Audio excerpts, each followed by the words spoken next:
I have not seen Twitter that riled up. Packers Twitter in quite some time. Some time. It's nice to see the delusion in your fan base, you know? Well, I mean, here's the thing. Like, I have said this even before the Packers were rumored, right? I don't think it's going to happen, but rebellions were built on hope.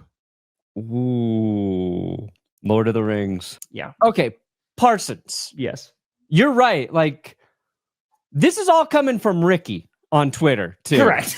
Ricky's fanning the flames. And if you're in the football sports world and you're a nerd like we are, Ricky's a dude on Twitter who's gotten a few trades or acquisitions right. He's not an insider, but I think he's got a connection somewhere, so he hears some things. He also just says some shit that's kind of already general knowledge. Like, he's patting himself on the back, I think, for the Adam Thielen trade. It feels like this has been talked about for a while. The Vikings have had injury concerns at the receiver position. The Panthers, what has not really been talked about is the reason they're willing to deal Adam Thielen, who was their best receiver last year, is the emergence of Jalen Coker. Okay. A guy who flashed last year, a guy who I cut out of one of the episodes recently, but like, I'm hoping Jalen Coker continues to be good just so I can say I am a cokehead, right? Like, I want to be the world's biggest cokehead for Jalen Coker. Yep. But he's the one who's been saying that the Packers have offered the Dallas Cowboys multiple first-round picks. They've got a $45 million per year deal on the table for Micah Parsons, like all this stuff. So last night, it felt like if something was going to happen, maybe that it was going to be last night. You had, was it John Kuhn was out there stoking the flames a little bit, just saying Micah Parsons. I don't think it's going to happen. I don't think Jerry would trade him to the Packers. If anybody. Yeah. After he talked about that being the worst loss he's ever experienced was to the Green Bay Packers in the postseason. Now you're going to give him your best player, your hands down best player. So, you know. I mean, Micah Parsons didn't show up for that game against the Packers, so maybe he's hoping if they trade him to the Packers, he'll never show up. Maybe that's kind of just where that is. My real question for you, though, Tom, is like, obviously, every team would be like, yes, let's have us a Micah Parsons. Let's have a generational talent. Let's do that. And every team would pay him already. Like, the contract would be signed. What would you give up to acquire Micah Parsons? And I think I'm asking you specifically because, one, you're a Packers fan, but two, I think you think about these things logically.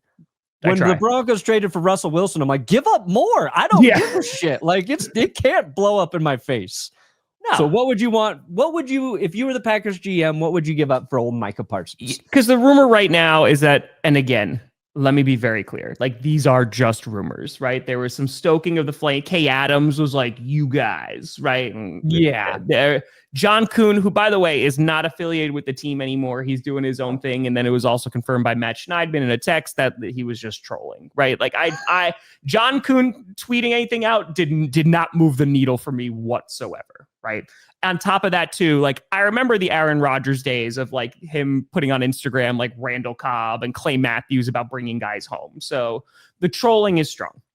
So that all being said, I still am of the opinion that the Dallas Cowboys won't trade Micah Parsons because if they do, then it's it's the Succession episode where he's like, you're not serious people. Like, this is not a serious football team because you don't trade a guy like Micah Parsons. You know, you just shut up, you talk to his agent, and you pay him the money.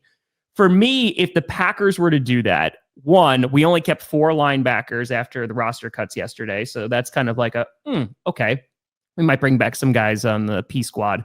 But ultimately for the Packers, they are in need of a pass rusher, right? Yeah. They need somebody else. Lucas Van Ness had a really nice camp, but is that going to translate to the games? It's a very make or break year for him. Rashawn Gary, you want to see him take further steps. And so all that being said, there is a need for Micah Parsons. So because of that, I have thought about this a whole lot.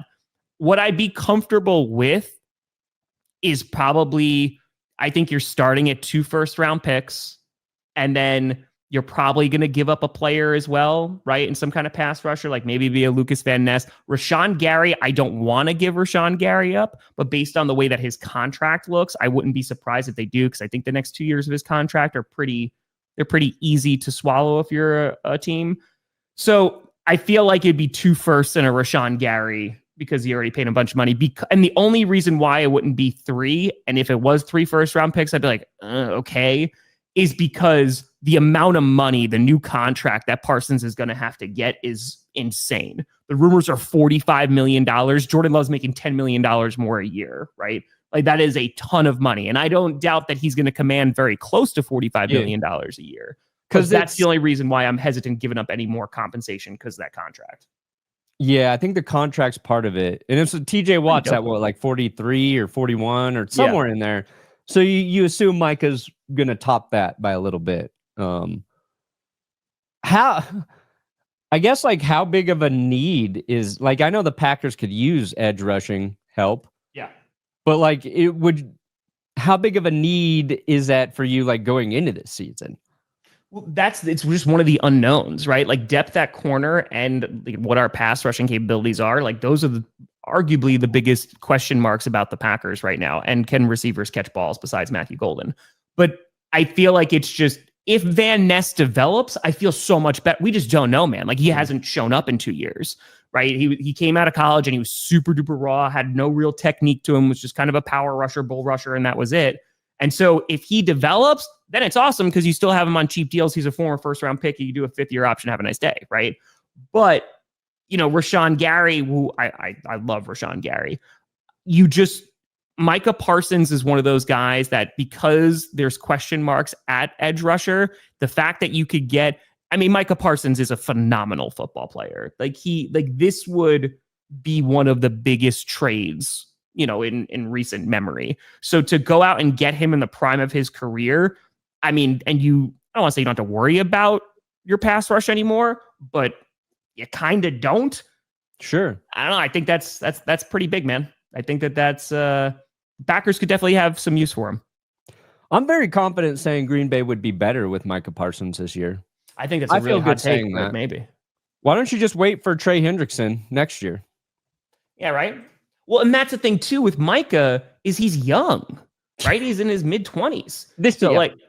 Hendrickson, we'll talk about that, too, because I'm curious what your thoughts are on that. Sure. But that's why Micah's going to get this huge contract, because he's in the prime of his career. Hendrickson, and one of the reasons why the Bengals didn't want to pay him, is because he's over 30 years old, right? So if you sign him to a 3-year deal, diminishing returns over the years. So that's why they're just like, hey, we're going to give you an additional, $14 million? We're going to pay you $30 million this year. And then you go away.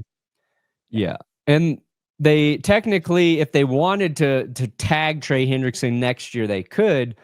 But that goes against everything that they're preaching, because if you tag him, that contract is fully guaranteed on the tag, right? Yeah. So that's 30, then it would be 30 plus million to tag him. It'd be like, why wouldn't you just give him a 3-year deal and guarantee money in year 2 and year 3? So it wouldn't make any sense to tag him. I think the thought is that they'll let him hit free agency after that. That's the assumption. Yeah.